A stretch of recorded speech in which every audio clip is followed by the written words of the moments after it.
Hello, everyone. This is Dr. Hurd, and this is BUSA 6621 Executive Perspectives in Leadership. Today, we're going to cover Chapter 3 out of Peter Northouse's book on leadership. And Chapter 3 is about the skills approach. The skills approach. And probably of all of the leadership theories, this is one of my favorite because there's hope for me and you. Let's take a look. So, skills theory or skills approach, thank goodness, because the core of this theory is that leadership can be learned, leadership can be trained. And in the US, this is a very prominent belief that leadership can be trained. Otherwise, there wouldn't be so many corporate development, corporate training programs, and a whole market business around corporate training, especially on the leadership front. And I believe it's a true theory in that I've seen it for myself. I've seen some very novice and naive kind of employees and managers when given exciting, challenging, proper leadership development training, just blossom. We unlock something in them that says, yes, you can do this. And yes, all along you have had the ability, and through some mentorship and some coaching and some skill training, you can do this. And they do. They go on to do such amazing work. So again, thank goodness for the skills approach or the skills theory. And not just training, experience helps too. Stretch assignments, putting them in the right situations, in the right spotlight, in the right rooms, in the right meetings, so that they have the opportunity to practice. So when we think about the skills approach, look at the list of these people on this slide. You have Mark Zuckerberg, and you might think, well, hold on, how does Mark Zuckerberg apply to skills? Well, he has learned along the way. He has come out of a Harvard dorm room to build Facebook, which he had to develop, and then along the way had to build on what he already knew, not just his intellect, but his social skills and his advancement of just technology as that continued to grow. And you've seen his journey, you've seen him grow into his feet, as they say, as he got stronger and better at being a leader. And Mulally, Alan Mulally from Ford had to navigate Ford during a very particular and difficult time during the financial crisis. So you got to see him kind of make those shifts and move her through that, learn through that. Ginni Rometty from IBM, one of my most favorite leaders, because she started out like in the mailroom at IBM and grew her way through and learned the process, learned the culture, learned the jobs. This is what the skills approach is all about. And then Katharine Graham, highly recommend you guys watching her documentary.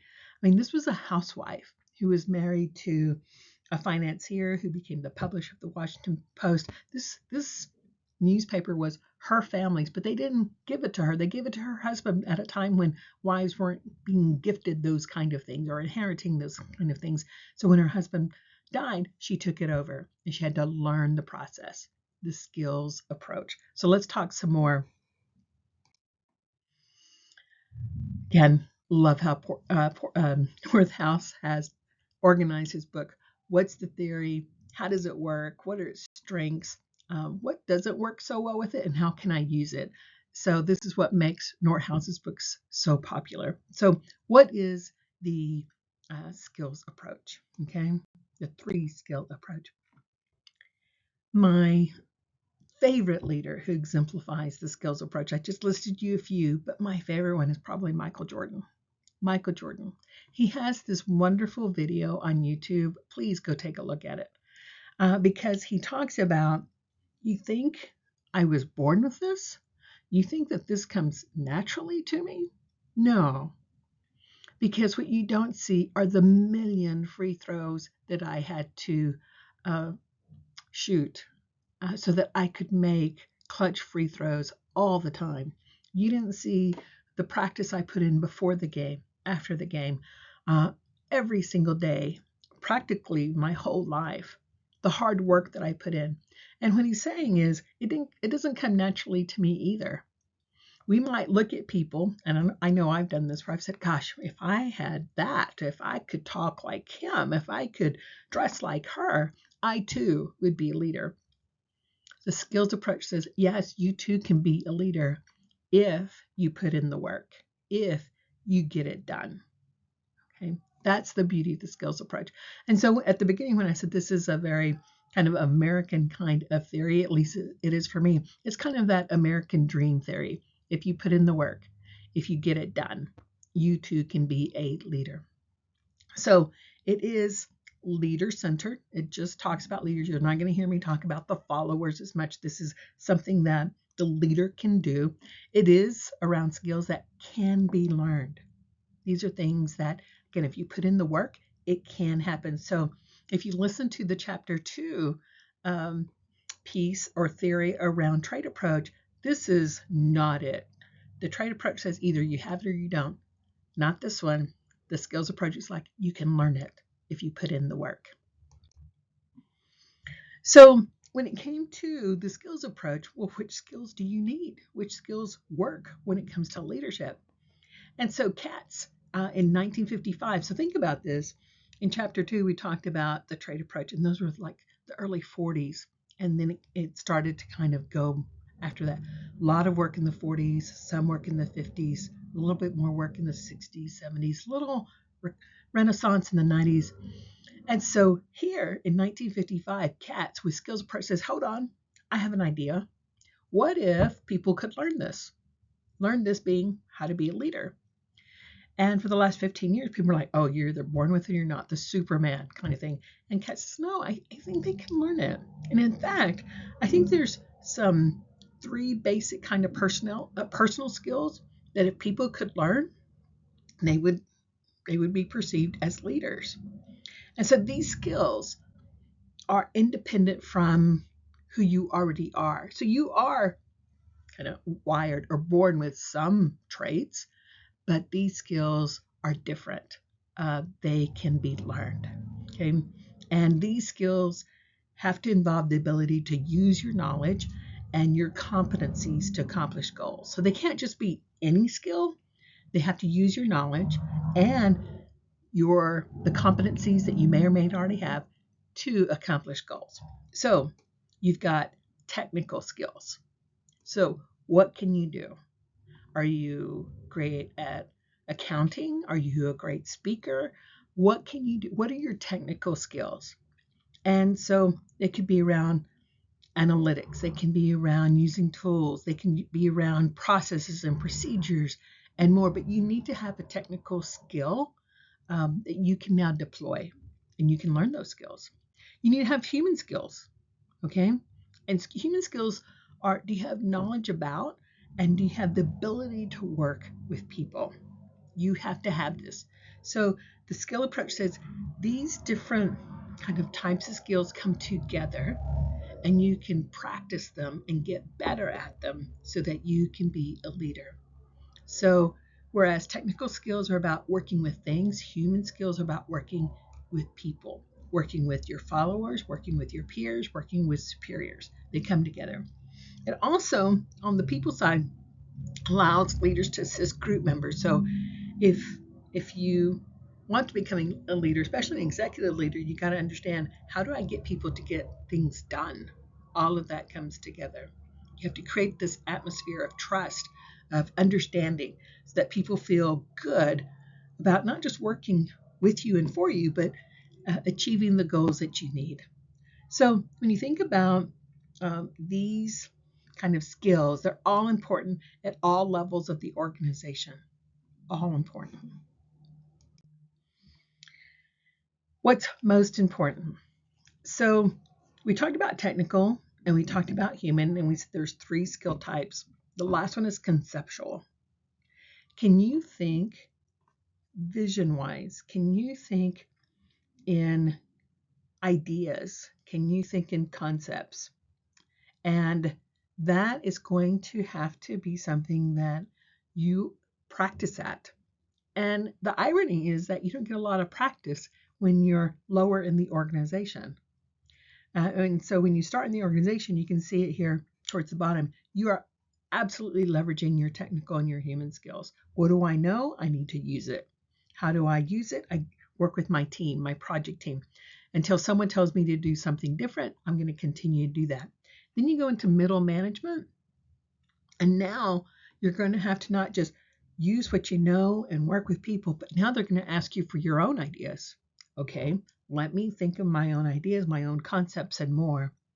But when you hit that C-suite, when you hit that executive level, what you know no longer is as impactful or needed.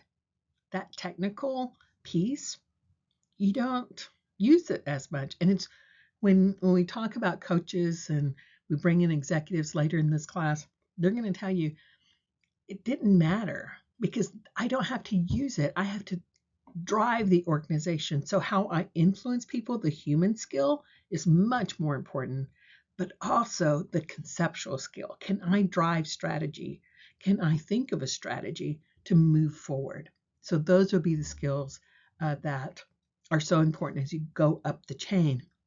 Now, there's a fantastic book out there, and you heard me kind of endorse different books that I think have made quite a difference, not just in my life, but in the executives that I work with. And the book is called What Got You Here Won't Get You There. And almost every newly minted executive that I've worked with has had this frustration of, oh my gosh, they're not listening to my technical skills. I've been there, I've done that before. And I tell these executives that's not what's needed. Um, you don't need to be in the trenches. What got you here won't get you there. You need to provide the vision to move forward. So I highly recommend this book. It's a really good one. Take a look at it on Amazon. It's an oldie but a goodie, and I think you'll benefit from it. So when we also think of the three skill approach, those conceptual skills, again, so important. The ability to work with ideas and concepts, the technical skills uh, needed to deal with things, human skills needed to deal with people. And those conceptual skills are so much more abstract. You got to be comfortable in talking about ideas that shape an organization and intricacies involved. I have a direct report who is fantastic. She's high performer. Everyone in the company absolutely enjoys working with Nancy. She can make anything happen. She can execute at a very high level in a very complex situation, and she just makes it look so easy. However, and she knows I talk about her, if I asked her to set strategy or be part of a strategic team, Nancy turns me down. She's like, Debbie, that's not what I like to do. You know that. In fact, it kind of gives me a headache when I'm invited to a strategy meeting because I want action. I just want someone to say, hey, this is the plan, and I will go execute it. And so what I've told her is, that's great. However, if you imagine yourself higher in the chain at the executive level, you're going to have to let someone else execute it so that you can be more comfortable talking about and shaping the ideas and the strategies that the company needs.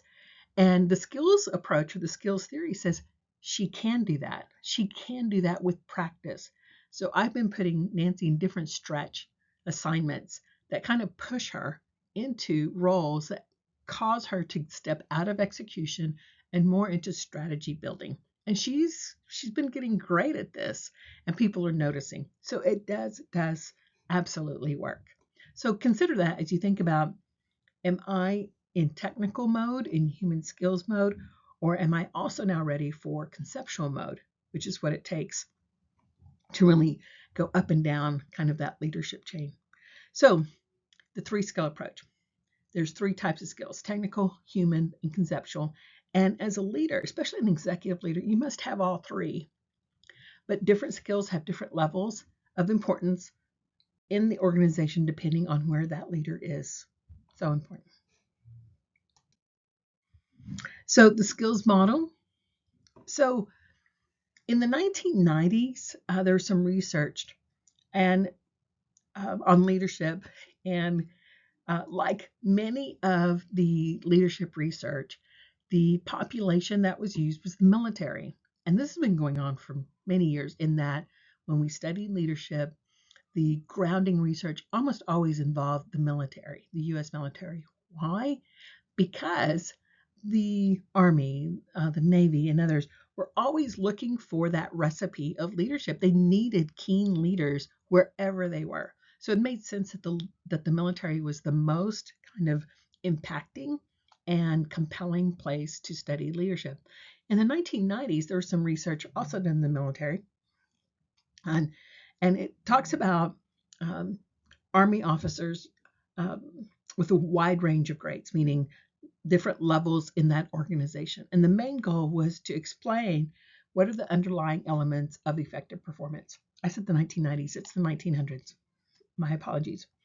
And so what happened was there's some questions asked by the skill model researchers, which asked, okay, so what accounts or makes for why some leaders are good problem solvers and others are not?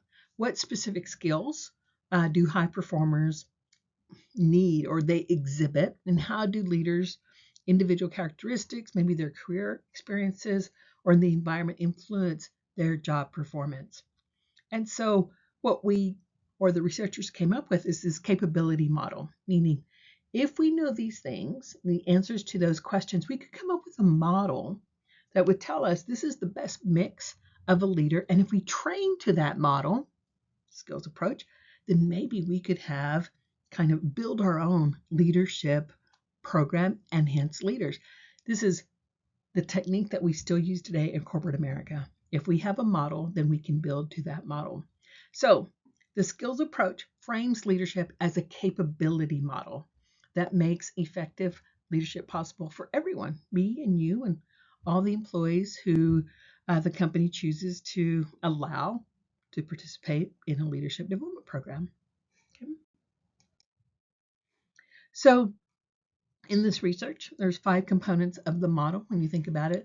So your individual attributes, your career experiences, kind of the environment or the business context, and the leadership outcomes. And this works all of the time, meaning this is how most leadership development programs in the corporate world said. So individual attributes include like how smart you are, cognitive ability, what's your motivation, and what's your personality. And for us at my company, we say it like this. We say, what's your ability? Like, what can you do? What do you aspire to do? So your motivation. And then what is your engagement level? Do you even want to do it? And so we have those attributes which kind of model to cognitive ability, motivation, and personality. And then there's just general cognitive ability. Generally speaking, your intelligence, how you process, whether that's perceptual or information, what are your reasoning skills, how creative are you? All of these things are kind of linked. And then how do you kind of crystallize all of that ability? How do you take everything that you've learned over time and make it work for you? And so to kind of get to that, we talk about more complex situations. We ask you to reason and more in the programs that we manage. All of these come together so that we can gauge where do we need to kind of polish? What do we need? Where do we need to fill the gaps in for you? It's always amazing to me that when you think about those things like this intellectual horsepower, for me, if you don't have willingness, you don't have motivation, none of it works. So those are components that are also added. We also look at how much of an influence are you in a company. Do people naturally kind of gravitate you? So your level of dominance matters as well. How social good do you provide the company? And then overall your personality. So all of these things come together as competencies that work in your favor, and they can be developed. They can be developed.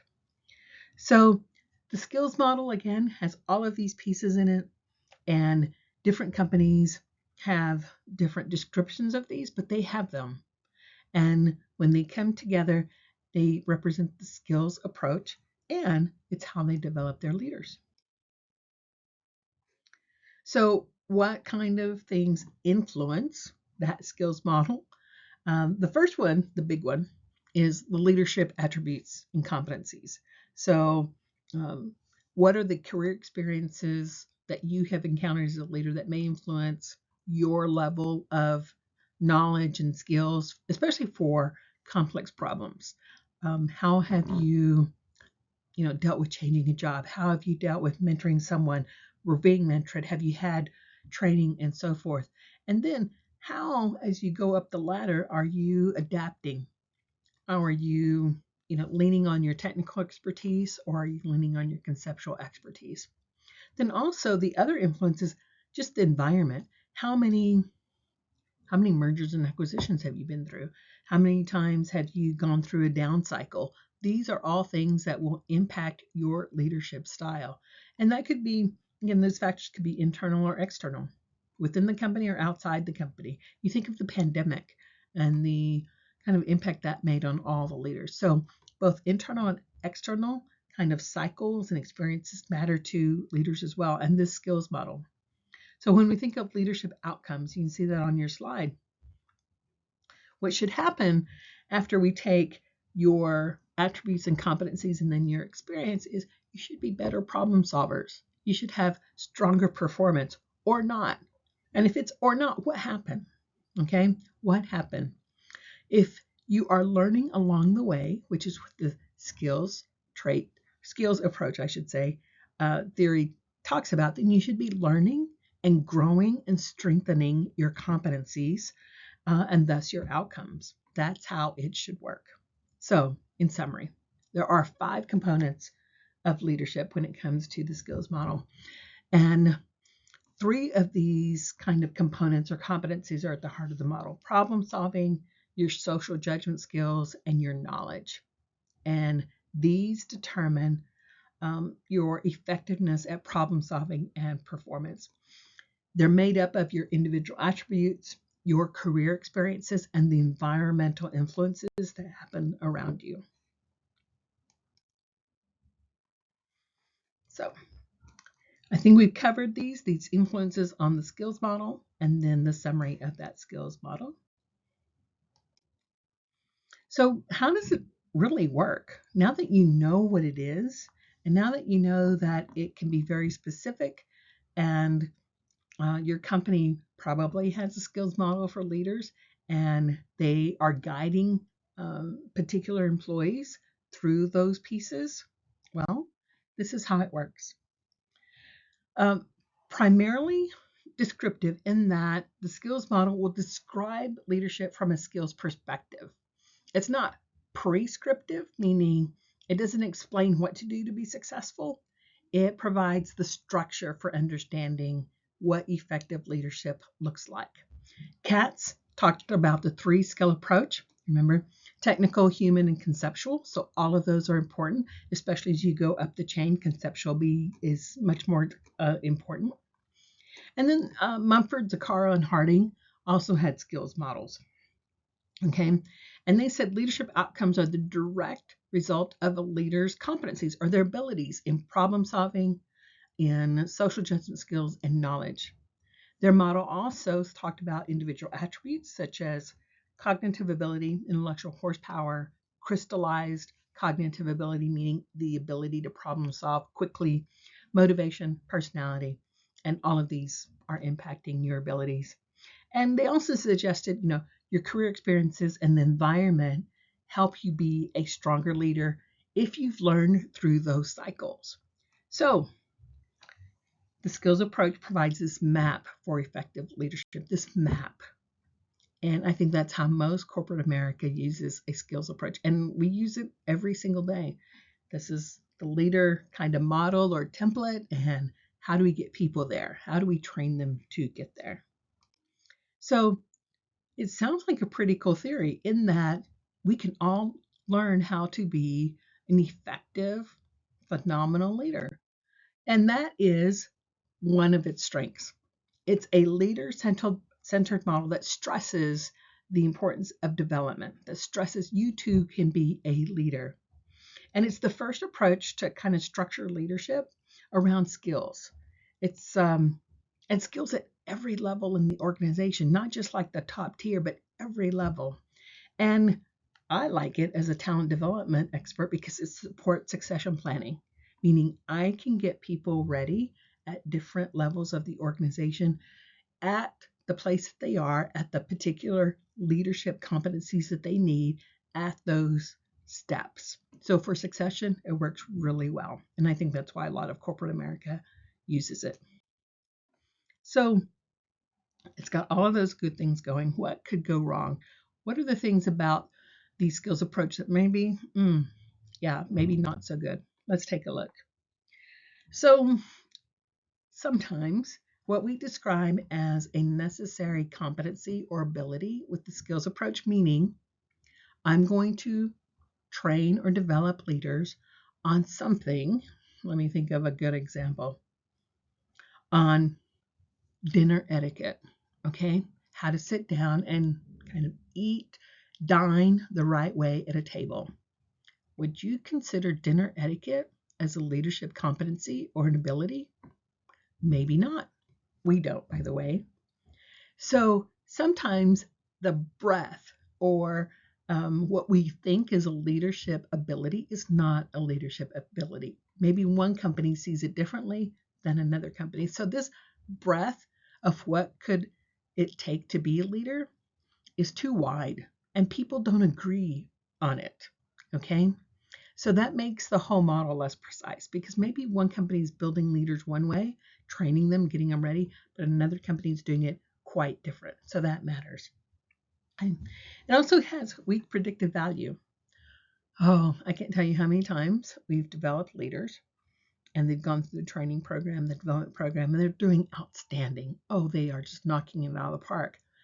And then a month will come and they have resigned. They've left the company for a competitor. And when those days happen, I take a walk around the block. I'm like, what happened? What went wrong? Why did they leave? Where did we mess up when it came to their leadership development? Is it in their motivation? Is it in their social skills? What's going on? So success is not always there from a succession perspective. Success could also not always be there from a performance perspective. You've given someone all that training and they're still not performing. What happened? So weak predictive value. And then also it just may not be suitable. Remembering that this theory and the trait approach theory, skills and trait approach, their foundation is the military. And that's where it's kind of, again, this notion of what does a leader look like and mean came from the military, is they were searching for those answers as well. Given that foundation, perhaps these theories are not grounded in the business piece of what we need, in the business context and environment. And perhaps we need to look at this differently. So those are some criticisms of the skills approach. So how could you use it? And I think you probably are already there. So not widely used in the applied leadership, meaning there's something to be gained when it comes to using it as a model, using it as in a development program. When we say not in applied leadership, meaning every day you're not taking out, your job aid, your reference guide, and say, oh, this is what I need to do when it comes to having intellectual horsepower. This is what I need to be social. And so this is something that you have to learn. But it is a way to refine skills, a way to make your skills stronger in whatever that model is that your company has set for you, or the model that you set up for yourself. You can use this at all organizational levels. You can identify your strengths and weaknesses for development. And like it says, a potential template for the design of extensive leadership development, which is what most companies do with this theory. So thank you for listening. The skills approach, very interesting, and there is hope for all of us. Thank you for listening and have a great week.